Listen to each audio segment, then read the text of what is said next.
Hello student, today we have assembled here. We have just uh, we are discussing about the different topics. Refraction, we have already discussed about the refraction of light through glass slab, and we have also just discussed about one on what factors does the refraction of light through glass slab depends. Okay, now in this video we are going to discuss about the refraction of light through a prism. Okay, this is very important topic. You have to know, dear student, first of all you have to know that what is prism. Okay, prism is a three-dimensional, just a triangular, okay, solid triangular 3D structure in which here we can see that here are two parallel triangles are there. Okay, one is the front and other is the back. So there are two triangles, parallel triangles are there, congruent triangles are there, and the three rectangular surfaces are there. This is this one, and this one. Okay, this is base. Okay, and base we just it is at the bottom, so it doesn't occur any refraction. It is make rough. Okay, so यहाँ पे base का बहुत ज़्यादा role नहीं है. Reflecting surface mainly ये दोनों है. Okay, A B E D and A C F T. Okay, ये दोनों रिफ्लेक्टिंग सरफेसेस हैं. ये रिफ्लेक्टिंग एज होता है ए डी, और ये सब बातें हैं. तो बेटे हम लोग अभी इस पर डिस्कस करने वाले हैं कि किस तरीके से इसमें रिफ्रैक्शन होता है. इसका फॉर्मूला कैसे निकलता है आपकी बुक में भी दिया हुआ है, और इस पे हम लोग आज चर्चा करने वाले हैं. तो ज़रा सा देखें बेटा हम लोग. तो जैसे हम लोग मान लेते हैं कि, ध्यान से आप लोग देखिएगा,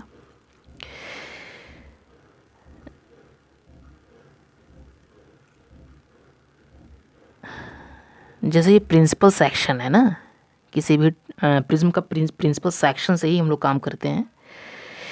ए बी और C, this is the principal section of the prism. और इसमें सपोज हम लोग मानते हैं कि कोई रे ऑफ लाइट इंसिडेंट हो रही है कुछ इस तरीके से. ठीक, और यहाँ से इंसिडेंट होने के बाद ये कुछ टूवर्ड्स जाएगी नॉर्मल के. यहाँ पे सपोज नॉर्मल है, मैं भी बनाऊंगा अभी नॉर्मल. ऐसे जाएगी, ठीक है, टूवर्ड्स जाएगी. ये पैरेलल नहीं है, इसके बीसी की पैरेलल नहीं जा रही है, इसमें कुछ है deviation. Okay, and after that from denser to rarer medium it will just denser to rarer it will away from the normal, just like suppose this one. इस तरीके से रे निकल रही है. दिस इज द रे.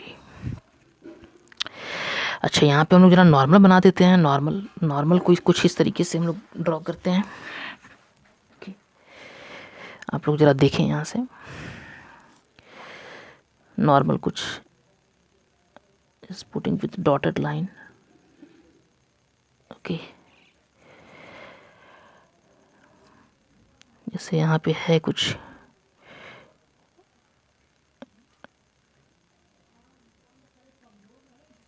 डॉटेड लाइन से हो गया सपोज, और इसको हम लोग दे देते हैं O. Okay, this is O suppose,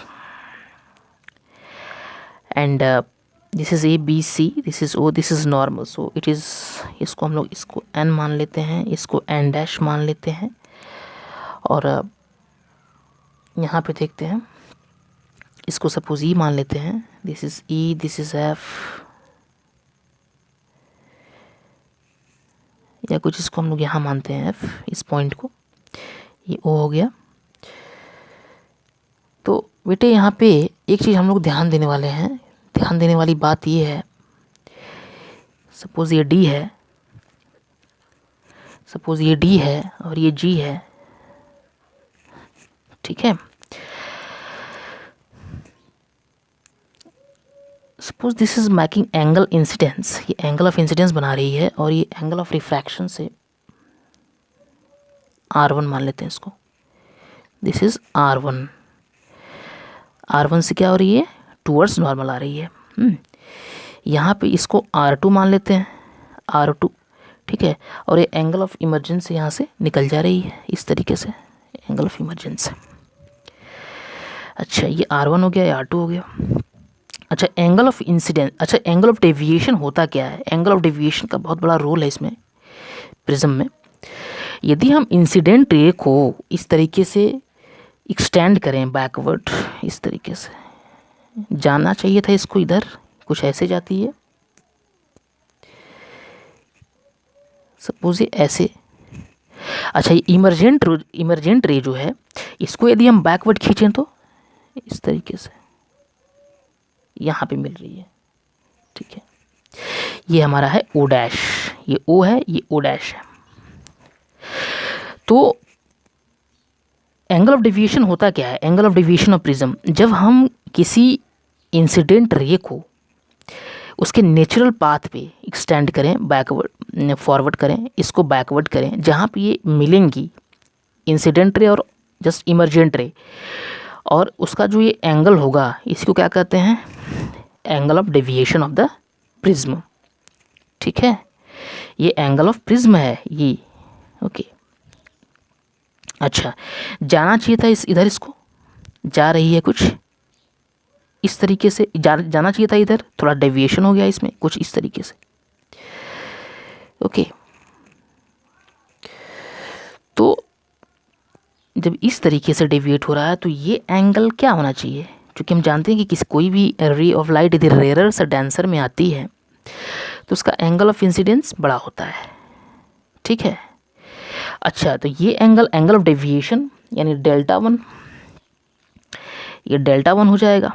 अच्छा यहाँ पे देखा जाए, ठीक है, तो ये वाला एंगल जो है इमरजेंट का, ये क्या हो जाएगा बेटे, ये हो जाएगा delta 2, this will be delta 2, ये एंगल हो जाएगा डेल्टा 2, क्योंकि इसमें ये हो जाएगा पूरा इंसिडेंट रे और ये हो जाएगा रिफ्रैक्शन रे, ठीक है। Emergent ray is refraction here and this is in R2 is the angle of incident for the second just ray EF, okay।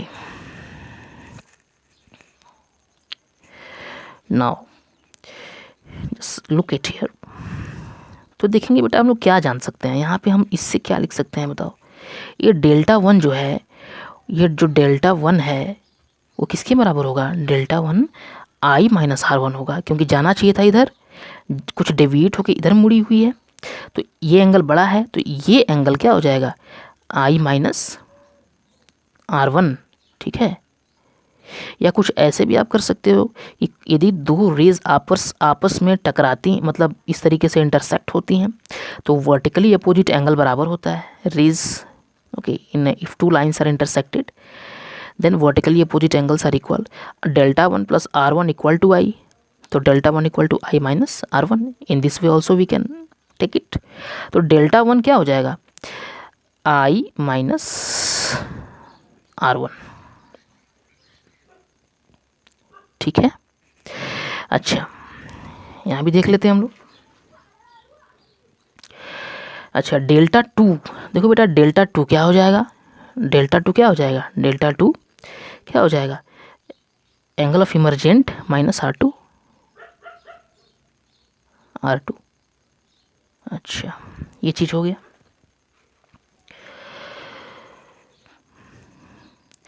और इस ट्रायंगल में यदि बात करें बेटे, इस ट्रायंगल में, ओके, इन ट्रायंगल OEF में, इस छोटे वाले ट्रायंगल में बात करें तो ये देखिए आप, किसी ट्रायंगल में ये डेल्टा जो है angle of deviation exterior angle है, and we know that in any triangle exterior angle is equal to opposite interior angle, ये होता है ना, ये होता है। तो इस हिसाब से इन ट्रायंगल में हम लोग लिख सकते हैं delta equal to delta 1 plus delta 2, इस तरीके से लिखा जा सकता है, अच्छा, जब ये लिखा जा सकता है तो हम लोग डेल्टा वन की जगह क्या लिख सकते हैं, I minus R one, okay, plus E minus R two, ये लिखा जा सकता है। ठीक, अच्छा यहाँ पे आप लोग देखते रहिए, यानी जो डेल्टा है वो क्या लिखा जा सकता है, I plus E minus R one, यहाँ पे -1 माइनस कॉमन ले लिए तो ये R one plus R two. ठीक है, दिस इज इक्वेशन नंबर 1। अब आप ध्यान से देखिए जरा सा, now in triangle in we just take in quadrilateral A E O E F, A E O F, ये देखिए ये बड़ा वाला ट्रायंगल है, ये बड़ा वाला क्वाड्रिलेटरल है, ए ई ओ एफ। तो लिखेंगे इन quadrilateral A E O F, क्या हो सकता है, हम लोग जानते हैं कि angle A plus angle A E O, क्या लिख सकते हैं, A E O, A E O plus E O F, E O F plus E O F plus क्या हो जाएगा, O F A, O F A equal to क्या हो जाएगा, 360 डिग्री होता है, ये हम जानते हैं। कोई भी क्वाड्रिलेटरल का पूरे एंगल्स का सम कितने के बराबर होता है, 360 के बराबर होता है। अच्छा, एंगल ए, ठीक है, और ए ई ओ, ए ई ओ, हम लोग जानते हैं कि देखो बेटा ये 90 डिग्री है, क्योंकि ये नॉर्मल पे बना हुआ है, ये पूरा नॉर्मल क्या होता है, इस सरफेस से 90 डिग्री का एंगल बना रहा है, 90 डिग्री का, यानी ए ई ओ हो जाएगा 90 degree plus E O F को ऐसे लिख देंगे हम लोग, ई ओ एफ। अच्छा, ओ एफ ए भी पूरा 90 डिग्री है, यहाँ से देख सकते हैं आप लोग, ये पूरा नॉर्मल सरफेस है, नॉर्मल हमेशा 90 डिग्री के बराबर होता है, तो ये भी 90 डिग्री हो गया, इक्वल टू 360। अच्छा, यहाँ से करने के बाद यदि आप एंगल ए को लें और ई ओ एफ को लिया जाए, ठीक है, तो क्या हो जाएगा, 360, ये 90 प्लस 90 180 को इधर करेंगे, माइनस करेंगे, तो angle A plus E O F बराबर हो जाएगा 180 डिग्री। This is equation 2। ठीक है, यहाँ तक समझ में आया। अच्छा, अब इस ट्रायंगल में देखेंगे, इस ट्रायंगल में कौन सा ट्रायंगल, ई ओ एफ में, now in triangle E O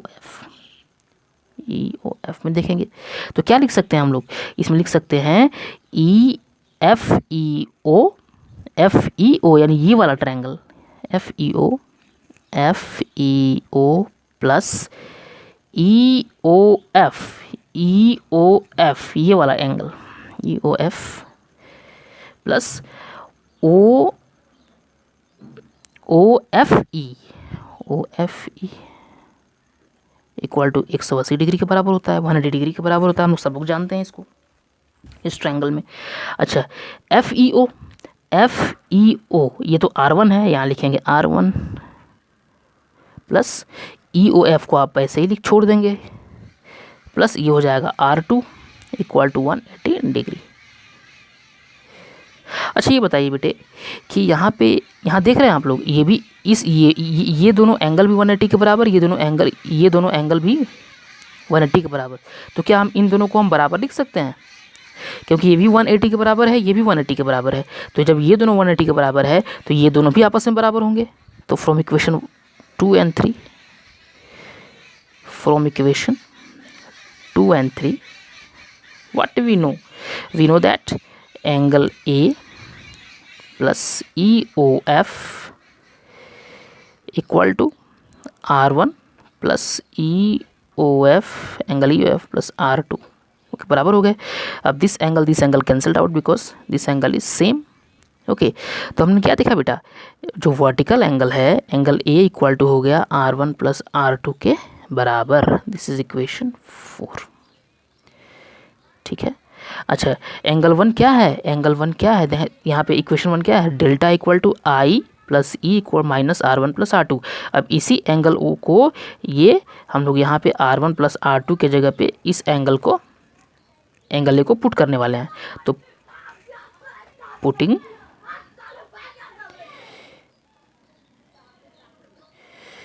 putting equation, putting the value of A, putting the value of angle A, or we can say that putting the value of 4 in 1, तो delta equal to क्या है, हम लोग जानते हैं कि delta equal to है angle of deviation equal to क्या है, angle of deviation equal to I plus E है माइनस R1 प्लस R2 था, तो इसके जगह पे ये रख देते हैं, या कुछ इस तरीके से देख ही लेते हैं हम लोग, माइनस R1 प्लस R2 था, तो delta equal to I plus E minus A angle A. अब इसको हम लोग ट्रांसपोज कर देते हैं, तो delta plus A equal to angle of incidence plus emergent ray. यहाँ पे आप देख सकते हैं, यहाँ पर अच्छी तरीके से आप देख सकते हैं कि delta plus A equal to I plus, यानी angle of deviation plus angle of vertical angle of prism equal to angle of incidence plus angle of emergent, इसके बराबर होता है। And this is called as the mirror prism formula, this is prism formula. Okay, अच्छा, I hope कि आप लोगों को ये समझ में आया होगा बेटे, ठीक है। अच्छा, अब हम लोग बात कर लेते हैं ज़रा सा इसके फैक्टर्स के बारे में ना, कि on which factors does it depends, ठीक है। अच्छा, हम लोगों ने ग्लास स्लैब के बारे में क्या देखा था, हम लोगों ने ग्लास स्लैब के बारे में देखा था कि ग्लास स्लैब में जो इमर्जेंट रे होता था और जो इंसिडेंट रे होता था वो आपस में क्या होते थे, आपस में पैरेलल होते थे, आपस में वो पैरेलल होते थे। लेकिन यहाँ पे इस केस में हमने देखा कि इमर्जेंट रे और इंसिडेंट रे आपस में पैरेलल नहीं है। क्यों? क्योंकि ये इंक्लाइंड सरफेस से जस्ट रिफ्रैक्ट हो रहा है, मतलब ये रिफ्रैक्शन यहाँ पे दो इंक्लाइंड सरफेस से हो रहा है, इसलिए ये आपस में पैरेलल नहीं है। और वहाँ पे ग्लास स्लैब पैरेलल था, इसलिए वहाँ पे क्या हुआ, पैरेलल रिफ्रैक्शन हो रहा है, इसलिए वो पैरेलल हो गए, ठीक है। तो ठीक है बेटे, अब यहाँ पे हम लोग देखेंगे कि ऐसे कौन से फैक्टर्स हैं जिस पे ये एंगल ऑफ डेविएशन डिपेंड करता है। तो first one is the angle of incidence, the first one is the angle of incidence. देखो बेटा, यहाँ पे किस तरीके से जो एंगल ऑफ इंसिडेंस पे एंगल ऑफ डेविएशन डिपेंड करता है। पहले हम लोग क्या करते हैं कि angle of deviation, if you increase the angle of deviation, if you increase the angle of incidence, first of all the angle of deviation decreases, okay, and if you further increase, then the value of decreases, okay। if you increase the angle of incidence, यदि हम लोग बढ़ाएंगे angle of incidence को, तो angle of deviation पहले घटेगा, फिर बढ़ाते रहेंगे, इस तरह का करते रहेंगे, बढ़ाते रहेंगे एंगल ऑफ इंसिडेंस, तो एक निश्चित एंगल ऑफ इंसिडेंस पे जो एंगल ऑफ डेविएशन है वो मिनिमम आ जाएगी, ठीक है। ये प्रोसेस है कि एक निश्चित एंगल ऑफ इंसिडेंस पर एंगल ऑफ डेविएशन मिनिमम आ जाएगी, और फिर फर्दर हम लोग बढ़ाते रहे एंगल ऑफ इंसिडेंस को, तो फिर एंगल ऑफ डेविएशन बढ़ना स्टार्ट हो जाएगा, ठीक है। यही है, यानी एज अ होल आप लोग समझ सकते हैं कि यदि एंगल ऑफ इंसिडेंस को यदि हम लोग बढ़ाते रहें तो एंगल ऑफ डेविएशन पहले तो घटेगा, लेकिन फिर किसी एक निश्चित एंगल ऑफ इंसिडेंस पे उसकी वैल्यू, एंगल ऑफ डेविएशन की वैल्यू मिनिमम हो जाएगी, एकदम मिनिमम हो जाएगी, ठीक है। और उसके बाद यदि हम एंगल ऑफ इंसिडेंस को बढ़ाते रहे तो एंगल ऑफ डेविएशन भी बढ़ना शुरू हो जाएगा, ठीक है। यहाँ पे हम लोग ग्राफ देख लेते हैं, दिस इज अ ग्राफ यहाँ पे, ठीक है। यहाँ पे देखा गया है कि यदि angle of incidence is plotted on X axis and angle of deviation is plotted on Y axis, यहाँ पे हम लोग देख रहे हैं कि पहले जब हम बढ़ा रहे हैं एंगल ऑफ इंसिडेंस तो बढ़ रहा है, ठीक है, बढ़ता जा रहा है, इस तरीके से घटता जा रहा है। इसको बढ़ा रहे हैं तो ये घटता जा रहा है, किसी मिनिमम पॉइंट पे क्या हो जा रहा है, मिनिमम हो जा रहा है, किसी मिनिमम पॉइंट पे मिनिमम हो जा रहा है, किसी पार्टिकुलर पॉइंट ऑफ इंसिडेंस पे मिनिमम हो जा रहा है। आफ्टर दैट फर्दर इंक्रीज कर रहे हैं तो ये इसका ग्राफ अगेन बढ़ना शुरू हो रहा है, ठीक है। तो this is what the condition, okay. यानी अब ये कंडीशन किस आधार पे हो रहा है, एक कंडीशन आती है जब एंगल ऑफ इंसिडेंस, ठीक है, इमर्जेंट रे के बराबर हो जाता है, एंगल ऑफ इंसिडेंस जो है, जब इस तरीके से हम लोग देख सकते हैं, जब एंगल ऑफ इंसिडेंस जो है इमर्जेंट रे के जब बराबर हो जाता है, ठीक है, या ये कुछ यूँ कह सकते हैं, इस यहाँ पे आप लोग देख सकते हैं ज़रा सा इस चीज़ को,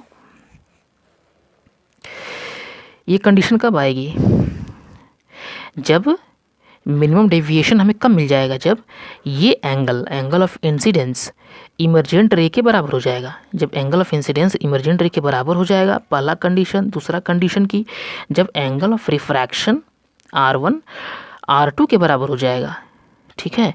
पहला ये angle of incidence angle of emergent के बराबर होगा, angle of refraction R1 R2 के बराबर हो जाएगा, और एक कंडीशन और जब EF parallel base of the prism, यानी जब EF पैरेलल के BC के पैरेलल हो जाएगी।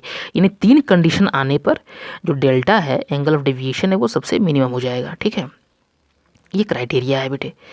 तो कहीं ना कहीं ये कंडीशन तब लागू होता है जब angle of incidence will be equal to angle of emergent, R1 will be equal to R2, and after that EF will be parallel to BC. At that condition you will find that angle of deviation will be minimum, okay, and it is denoted as delta m. तो इस condition पर हम लोग कुछ ऐसा कहा जा सकता है कि यदि क्या है, delta plus A equal to R1 plus R2, या कुछ इस तरीके से आप समझ सकते हैं कि यहाँ देखिए, यदि यहाँ पे दिख नहीं रहा यार कायदे से, हाँ यहाँ पे देख सकते हैं आप कि जब डेल्टा किसी पार्टिकुलर पॉइंट पे, इंसिडेंस किसी पार्टिकुलर पॉइंट में, किसी डिग्री पे, एंगल पे, डेल्टा बराबर डेल्टा मिनिमम हो गया, I1 बराबर I2 इक्वल टू I हो गया, ठीक है। तो इक्वेशन में क्या हम लोग देखेंगे कि डेल्टा मिनिमम इक्वल टू क्या हो जाएगा, I प्लस I1, या कुछ इस तरीके से आप लोग देख ही लीजिए।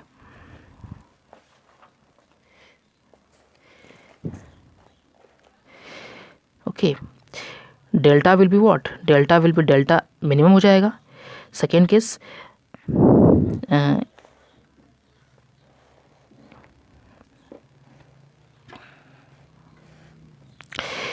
this will be not, this is missing here, just see here to that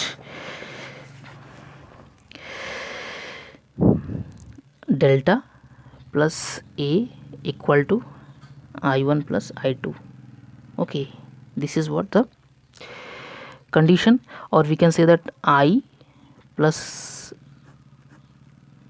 delta plus a equal to angle of incidence plus angle of emergent, we have proved here. And हम लोगों ने क्या कहा कि angle of incidence will be equal to angle of emergent, means I will be equal to what, angle I will equal to angle E.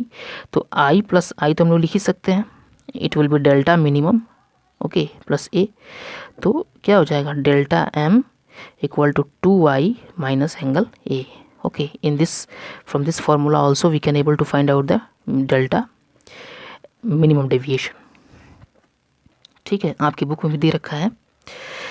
तो कुछ इस तरीके से, okay, this is the first factors. And second factors की बात करते हैं। Angle of deviation is depends upon the refractive index, this is very very important, that angle of deviation is also depends upon the refractive index, यानी refractive index जितना ज़्यादा होगा किसी भी मीडियम का, एंगल ऑफ डेविएशन उतना ही ज़्यादा होगा, ठीक है। Means we can say that a refractive index, angle of deviation is directly proportional to refractive index. refractive index किसी मीडियम का जितना ज़्यादा होगा, एंगल ऑफ डेविएशन उतना ही ज़्यादा होगा उस मीडियम का, ठीक है। The third condition is the angle of the prism, means angle of deviation is directly proportional to angle of A, this is relation, means angle of vertical angle of any prism will increase, then the angle of deviation will automatically increase. मतलब जितना इसको बढ़ाएंगे angle of prism को, इसे इस angle को जितना हम लोग बढ़ाएंगे उतना ही क्या होगा, एंगल ऑफ डेविएशन भी इंक्रीज होता चला जाएगा। अच्छा, एक चीज़ और बहुत ही इम्पॉर्टेंट है यहाँ पे आप लोग देखेंगे कि dependence of angle of deviation on the colour of wavelength of light, यानी जो हमारा वेवलेंथ है, ठीक है, कुछ इस तरीके से समझ सकते हैं कि कलर ऑफ लाइट पे भी एंगल ऑफ डेविएशन डिपेंड करता है। जैसे हम लोग बात कर रहे हैं रेड लाइट की और वॉयलेट लाइट की, तो in case of red light क्या होता है, रेड लाइट का वेवलेंथ सबसे ज़्यादा होता है, यानी मीडियम में रेड लाइट क्या करेगी, बहुत ज़्यादा स्पीड से ट्रैवल करेगी, वेवलेंथ ज़्यादा होगा तो वेवलेंथ का रिलेशन क्या होता है रिफ्रैक्टिव इंडेक्स से, इन्वर्सली प्रोपोर्शनल होता है, यानी वेवलेंथ ज़्यादा होगा तो रिफ्रैक्टिव इंडेक्स कम होगा। किसके केस में, रेड लाइट के केस में। तो रिफ्रैक्टिव इंडेक्स यदि कम होगा तो उसका एंगल ऑफ डेविएशन भी कम होगा। Okay, and vice versa violet light का एंगल ऑफ डेविएशन ज़्यादा होगा, ठीक है, क्योंकि उसका रिफ्रैक्टिव इंडेक्स ज़्यादा है। ठीक है, ये बातें मैंने कई बार डिस्कस भी की हैं। ठीक है बेटे, तो आज के लिए हम लोग इतना, this is sufficient and we have discussed the about the prism formula and the factors on which the prism depends. Okay, just watch it, and if you face any problem you can discuss with me. Thank you.